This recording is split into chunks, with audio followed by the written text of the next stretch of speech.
We all have a journey in e-commerce, and ours begins with the box. It drives everything we do as a company, working with retailers large and small, brick and mortar, as well as pure e-commerce.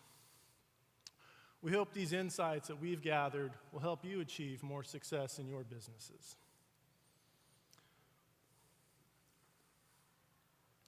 This is a view of business processes along the customer journey, laid out chronologically. Advertising and customer acquisition, the web store investment, conversion optimization, fulfillment. And what this chart shows is the priorities for traditional direct-to-consumer businesses that they look at to drive top-line growth. Advertising and customer acquisition are incredibly important. Running a web store is a whole science unto itself, and we have mature e-commerce platforms like Salesforce Commerce Cloud and Shopify that have really changed the experience for folks. And speaking of science, when you look at conversion optimization, it's a science unto itself. But when you look at post-purchase operations in direct-to-consumer businesses, they really focus more on free and fast shipping. That's the primary thing, because they see it as a conversion driver. There's not a lot of care and feeding that goes into the right-hand side of things. They're not looking at fulfillment, delivery, customer service, and returns as a means to really driving margin or driving top-line growth.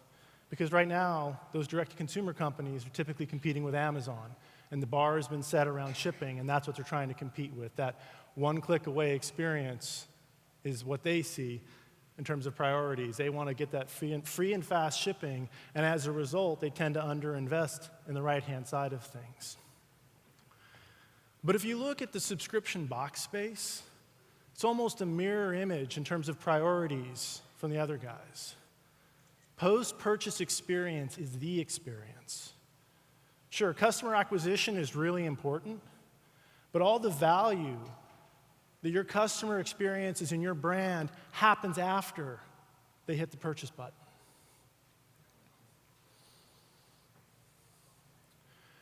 At the end of the day, the service that you're selling is the post-purchase experience. Even your product curation fits into that post-purchase experience model.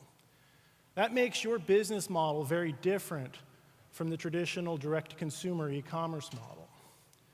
So you need to think about that, because a lot of the conventional wisdom and thought leadership and advice that goes in there for e-commerce brands, a lot of that doesn't necessarily apply to you and your business.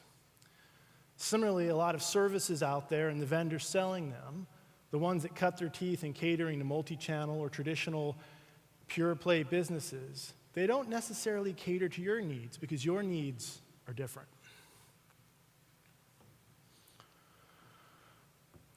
So let's look at some market data. As more competition enters the cloud computing world, computing costs are dropping by 11% per year. And you can see how Amazon Web Services is almost single-handedly bringing down the cost of running a web store. Selling online is getting cheaper and faster than buying online. And that's fantastic if your business model is based on selling individual products on a web store. But for many of you here, that's just gravy. It's not really helping you deliver more value to your customers, because many of your customers don't use your web store, if you really even have one.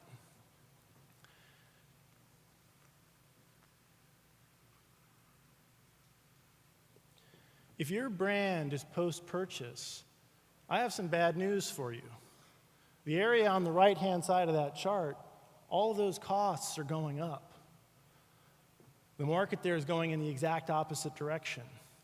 The costs of warehousing and transportation have increased 10% from just 2 years ago. Unemployment is at a 20-year low at 3.8%. 21 states are raising the minimum wage. Drivers are hard to find. The American Trucking Association estimates that there's going to be a shortage of 50,000 drivers this year. And fuel costs over the last 2 years have gone up 13%. And unfortunately, as you guys have probably experienced, carriers are passing those costs on to you.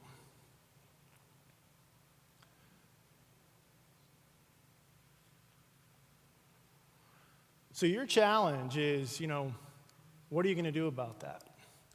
People talk about thinking outside of the box, but in e-commerce and in subscription box model, you really need to, that's a mistake. You need to think about what's inside the box, because box economics drive the viability of your business. What are your operating margins? How much can you spend on customer acquisition? What remaining income do you have left over? Now, for successful direct-to-consumer companies, they operate on the rule of thumb of getting box economics to a 50% contribution margin. That is, when all is said and done, you're spending about 50 cents of every dollar of what goes into the box. This includes the full cost of goods sold, the packaging, credit card fees, shipping, pick and pack, returns, everything that goes into the cost of goods sold. Now, you need to think deeply about everything that goes into the box and the box itself, because increasingly the margin of error for success in your business is very, very thin. What we're seeing is that the brands that really stand out are the ones that are able to make smart investments in their box experience and makes their consumer experience stand out while also striking the right balance in cost and in terms of how they price things. Hill Davis at Distilled Brands, he uses the rule of thumb of 50%. That's the contribution your box needs to bring to the table. If you look through Cratejoy's recommendations, they say at a minimum, you want to have a 40% contribution margin to have a sustainable subscription box. And my friend Captain Bjorn over at Pirate Ship, he says, if you spend too much treasure on the box, you will lose your booty. If you guys have met Captain Jameson, you know that that is a quote you'll hear from the pirate. But it's true. In fact, I talked to Captain Jameson the other day, and what he recommends is when you're thinking about a subscription box company, really start from the box, start from the shipping, start from the economics, because it drives so much of what you're going to do as a business. So, there are 3 unique challenges to a subscription box company. 1, the post-purchase experience is your brand. It follows that the more differentiated that experience is, the more differentiated you are. But with great differentiation comes great complexity. It's hard work to provide these curated experiences and exceed customer expectation. The other thing is, second, because you guys are all so unique compared to traditional pure play online brands, you have a much higher propensity to go viral. I'm not saying this is always a guaranteed pot of gold, but I'm saying your business model forces you to think in new and innovative ways, which tends to get people's attention more often, and you have a business that can hit that hockey stick growth unexpectedly. With that virality comes the challenge of scale. How do you make sure you're prepared for it when you may least expect it? Third, your service, by its very definition, takes a burden off of your customers' shoulders. Now, burdens are usually something that's shared. Shared shopping trips with the family, shared purchasing decisions, shared style preferences, shared personal care and beauty products. They're shared because they're burdens. So when you take these burdens away, there are more people you're affecting than the person who's paying for the service. In my household, I'm often just the wallet. My kids get their things, my wife gets things, and I'm the one who's putting down the credit card. But some of these burdens are taken off of my hands as well. And I think about that when I use some of these subscription services. So how do you cater to them? How do you curate and personalize for multiple customers at once? Especially when your brand experience is as much or more analog and physical than it is digital. So let's start with that first challenge. I want to tell you about a customer of ours named Birchbox.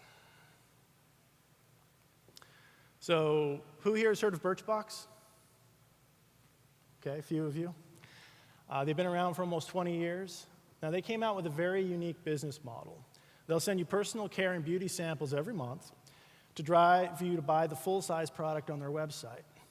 We talked about how the web store isn't really the largest driver for many subscription box companies, but in their case, that's an exception. Their top-line growth is entirely dependent on web store sales of individual products. But the role of their web store is a little different. It's not a store at all. It's a reorder mechanism. The store for Birchbox, and for many of you, sits inside this box.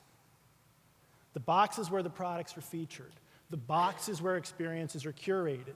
The box is where purchasing decisions are made. The box is the store. But this unique brand experience comes with equally unique operational needs. Birchbox needs to use kitting to pre-assemble many of their boxes based on sales forecasts rather than customer orders. And then each month, Birchbox customers get new curated sample boxes that need a lot of attention to detail paid to how the box is packaged.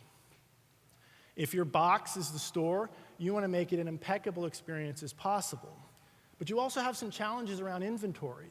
You don't want to send out samples to everybody and not have enough inventory to back that up. Similarly, if you've got full-size inventory sitting on your shelves, you need to make sure that the samples line up.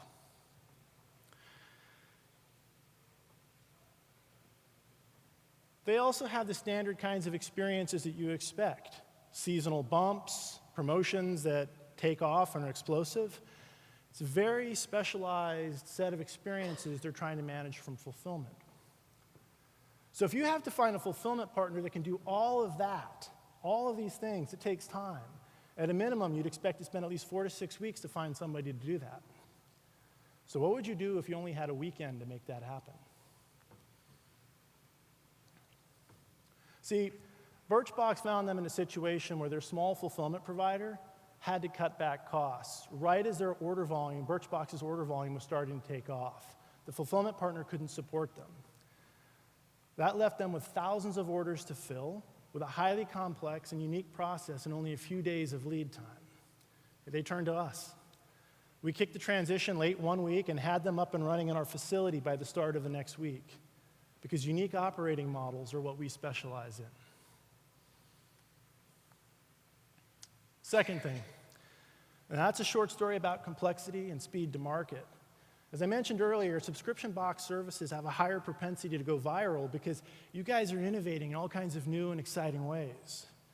That virality comes with its own challenges and requires you to be able to scale up your operations quickly. So let's look at a really interesting client of ours named Quip. Now, how many of you are familiar with Quip? Excellent. Whatever you do, do not call Quip a toothbrush company. These guys get what it means to be a service. Within just a handful of years, they've gone from a unique CPG replenishment idea to cornering the market in subscription oral care.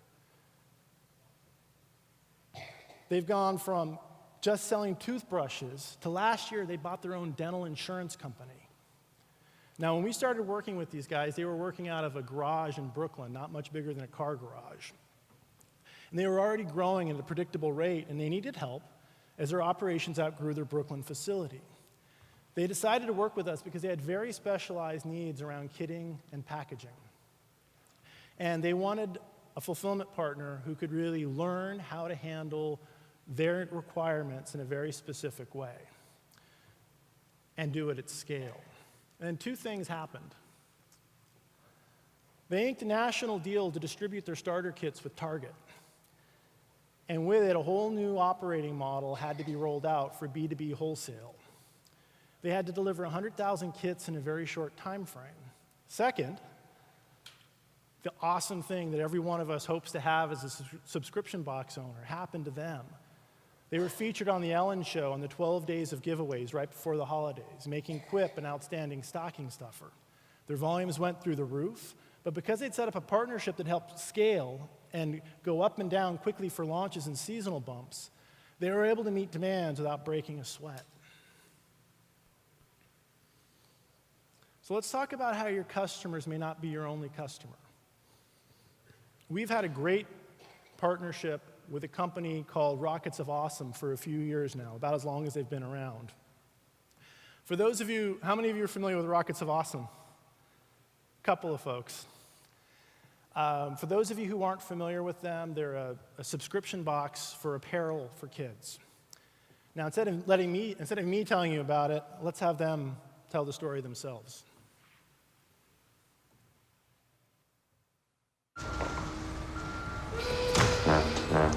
Today I'm gonna give you a tour of the Rockets of Awesome laboratory. Why? Because it's awesome. Here at Rockets of Awesome, we understand that kids are picky and a little weird. It doesn't take a rocket scientist to know that finding clothes you both like can be a real challenge. Through exhaustive research and data analysis, we know how to make clothes your kids will actually wear. All we need is a quick description of what makes your kid tick. Brendan won't wear buttons. Vivian loves polka dots, but only in pink. There's not a request too peculiar for this peculiar place. Once you tell us what they like and don't like, we generate a selection of clothes specifically for your child. Worried they won't like everything? Of course they won't. They're kids. And that's what makes this whole thing so fantastic. When you send back what they don't want, algorithms and unicorns help us shape the next order. And in 3 months, your kid will receive a box even more awesome than the last. You'd pay top dollar for this service, right? Just awesome. 4, 3, 2, 1.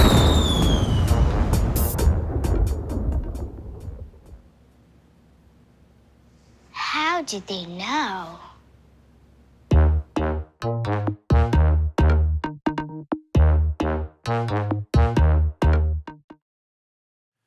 They've done a really good job of curating that experience. If you're a parent of small children, buying clothing for them can be a pain. And what they do is they allow you as a parent to go online and select some parameters. Then they let the kid go on and provide some other feedback around what they want. So you as a parent have the ability to review and approve things that actually come in. And then they provide their insights and curate a package for the kids. This package shows up on your doorstop. And the kids pick it up like a little suitcase, and they bring it into the house, and they're very excited. And they pop this box open, and there's a Mylar wrapping around it.